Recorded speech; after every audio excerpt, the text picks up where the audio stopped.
kính thưa toàn thể diễn thân mến, đúng là anh dắt em vào cõi tình yêu và hai người đồng ý cái điều yêu kiều bao nhiêu khát vọng và mơ ước và nay đã trở nên thành hiện thực rồi. Và đang đứng trước đây là hạnh phúc đẹp duyên ngày hôm nay, đó chính là đương kim chú rể Bảo Đinh xin chúc cùng với cô dâu Hồng Phen đôi trai tài gái sắc hạnh phúc nhất và sang trọng nhất của một cưới năm 2024 tại mảnh đất quê hương của xã Tà Ngừa, huyện Than Uyên, tỉnh Lai Châu. Xin mời toàn thể quý vị dành một tràng vỗ tay lớn để cùng chúc mừng các bạn trẻ của chúng ta. Cảm ơn quý vị rất nhiều.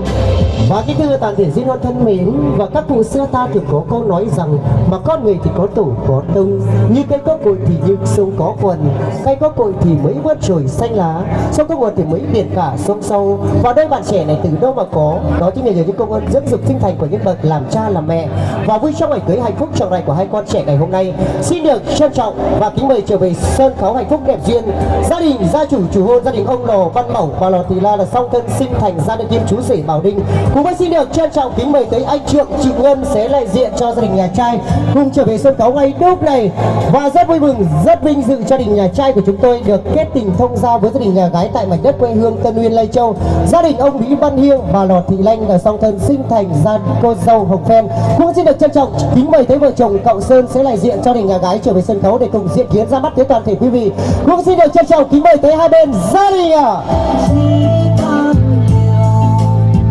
vân vân con ai bên tục yêu nghĩ ta ai quan lòng âu giết năm cầm cấm hô mỹ cần tìm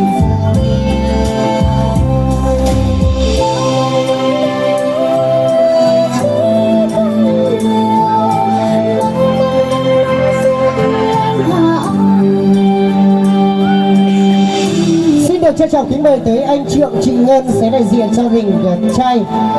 để trở về sân khấu. Cũng xin được trân trọng kính mời vợ chồng Cậu Sơn ạ.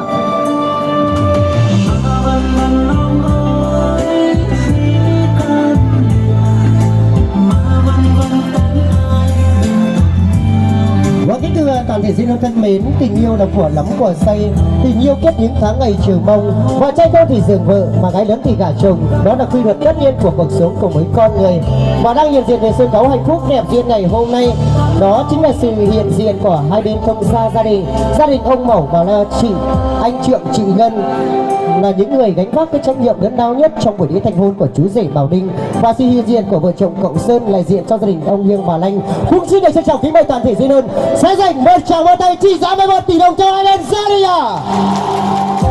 cảm ơn quý vị rất nhiều. Và kính thưa toàn thể diễn hôn thân mến, tình yêu bắt đầu từ tuổi trẻ, cuộc sống hôn nhân bắt đầu từ hôm nay và ngày mai. Tình yêu nó cũng thật là đơn giản, đó là sự giao hòa tuyệt đối giữa âm và dương, giữa trời và đất, giữa ngày và đêm. Và tìm hiểu, yêu thương, gắn kết và tạo dựng, đó là quy luật trong kiếp nhân sinh của mỗi con người. Và trên bước được học tập, công tác, trưởng thành thì đôi tân hôn đương kim chú rể Bảo Đinh và cô dâu Hồng Phen họ đã tìm hiểu, yêu thương, trở về chung một mái nhà. Mà ước gì thì anh đấy được nàng, mà chung chăn chung gối ta về chung cha chung mẹ. Mà ước gì anh đấy được nàng để anh mua gạch bát tràng về xây, và xây dọc dưới này xây ngang xây hồ bán biệt cho nàng rửa chân. Và trải qua bao nhiêu bổ được chín nắng hạ của tình yêu thì ngày hôm nay chú rể Bảo Đinh và cô dâu Hồng Phen họ đã đủ năm, đủ tháng, đủ tiền, đủ gạo, đủ lạo làm chồng, đủ công làm vợ, đủ cả chữ nợ và đủ cả chữ duyên. Và đặc biệt hơn là đủ cả quan viên hôn họ hai nhà đã thành tựu tại khán phòng hạnh phúc đẹp duyên ngày hôm nay. Và kính thưa tới toàn thể duyên hôn thân mến, và ngày hôm nay được sự nhất trí của hai bên gia đình, được sự cho phép của chính quyền sở tại nơi đây, và hôm nay trong tình người vẫn vương có hương thơm rượu ngọt của cổ cây hoa lá, của những âm thanh rào rạt man mát của làng quê, gia đình nhà trai của chúng tôi long trọng tổ chức đại tiệc ẩm thực và đến thành hôn chúc mừng hạnh phúc trăm năm cho đôi bạn trẻ chính thức ngày hôm nay ngày 25 tháng 2 năm 2024 nhằm ngày 16 tháng 1 năm Giáp Thìn. Và ngay lúc này thì ban tổ chức sẽ không rông rả thêm một giây phút nào nữa, cũng xin được trịnh trọng tuyên bố chương trình đại tiệc ẩm thực và thành hôn chúc mừng hạnh phúc trăm năm cho chú rể Bảo Đinh sẽ chia cùng với Hồng Phen xin phép được chính thức bắt đầu. Tôi đi dành một cháu lên lớn đi cùng chúc mừng ạ.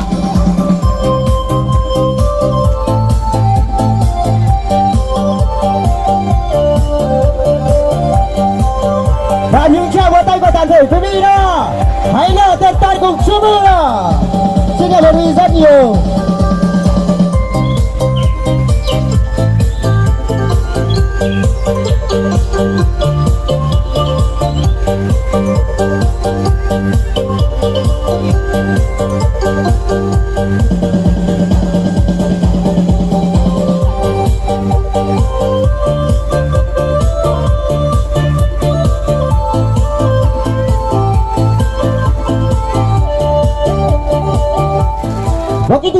xin được thân mến, và giây phút lăng quang giữa màn pháo sáng của trung tâm tổ chức sự kiện nhà rạp em xíu diện ngày hôm nay đã cùng dàn dựng nên chương trình đâu mới có đôi ta trưởng thành, mà có công thì mới sinh ra cảnh nhân duyên hai bạn ở đâu mà có. Và trong niềm vui, niềm hạnh phúc, niềm hoan hỉ ngày hôm nay, với những món quà ý nghĩa, với những tác phẩm sẽ đến từ gia đình nhà trai, xin được trân trọng kính mời tới bố mẹ là song thân sinh thành ra được kim chú rể. Xin mời bố Mẩu và mẹ là sẽ dành những món quà ý nghĩa cho hai con thân yêu của mình. Xin được trọng kính mời bố mẹ.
sẽ cùng thắp lên ngọn lửa hạnh phúc tình yêu của mình.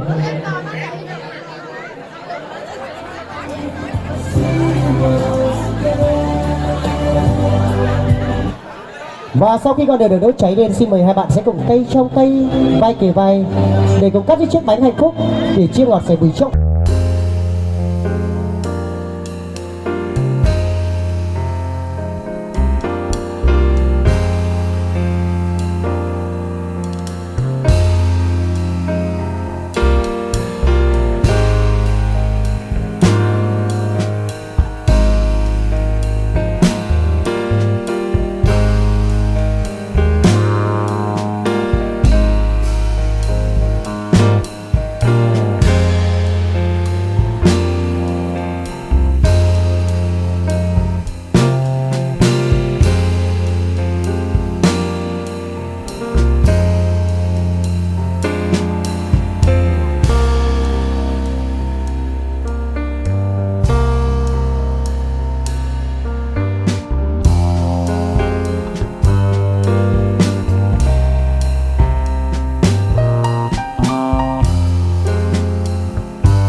Toàn thể diễn viên thân mến, với hai nghi thức cắt bánh trong ngày cưới và rất nhiều sơ panh hạnh phúc của đôi bạn trẻ, thì ban tổ chức cũng xin được kính chúc cho Bảo Đinh và Hồng Phen được trăm năm tình viên mãn, bạc đầu nghĩa phu thê, thiên thời địa cửu mãi mãi không rời xa. Và trong niềm vui niềm hạnh phúc ngày hôm nay thì cùng khai tiệc với toàn thể quý vị, xin được trân trọng và kính mời tới đại diện gia đình nhà trai, xin được trân trọng kính mời chú Lò Văn Thân sẽ trở về sân khấu để cùng khai tiệc cũng như gửi lời cảm ơn tới sự hiện diện từ phía toàn thể quý vị, xin được trân trọng kính mời.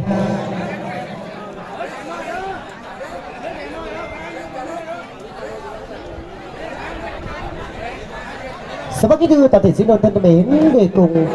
khai tiệc cùng với toàn thể quý vị, thay lời cảm ơn cảm tạ tới sự hiện diện từ phía toàn thể quý vị, thì trong ngày vui hôm nay thì bác trưởng đoàn đại diện do gia đình nhà trai đến để cho chú rể và cô dâu sẽ có lời phát biểu thưa chuyện với toàn thể dân hôn. Xin chào kính mời bác.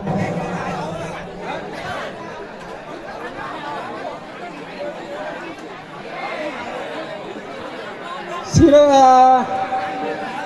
MC trưởng ban tổ chức Hà Nội tô vai nói chắc mẹ là tiền đang có tiền coi phăng nước mẹ tất cả đấy. Kính thưa các quý ông, quý bà, cô dì, chú bác, bạn bè gần xa, lôi nam nữ, Bảo Linh, Hồng Phen. cháu Bảo Đinh của tôi sinh ra và lớn lên tại bản Cáp Na 1, xã Ta Hường, xã Bắc Ta, huyện Than Uyên, tỉnh Lai Châu. Qua quá trình lớn lên, học tập, làm ăn, tìm hiểu về nhau, được hai gia đình cho phép hai đôi đứa xây dựng hạnh phúc bên nhau. Hôm nay nhân dịp ngày lành tháng tốt, được sự đồng ý hai gia đình và cơ quan đơn vị cho phép tổ chức lễ vô quy cho hai cháu chúng tôi được sự hiện Trình đại tiệc ẩm thực đến thành hôn chúc mừng cho đôi bạn trẻ ngày hôm nay. Đến đây xin được khép lại và những người làm chương trình của chúng tôi xin được thay mặt và đến đây cho đôi bạn trẻ xin được cảm ơn tới sự hiện diện, sự nhiệt thành từ phía toàn thể quý vị. Kính chúc quý vị luôn luôn mạnh khỏe, hạnh phúc dùng bữa tiệc của chúng tôi vui vẻ, ngon miệng với nhau. Xin cảm ơn, xin chào và hẹn gặp lại toàn thể quý vị.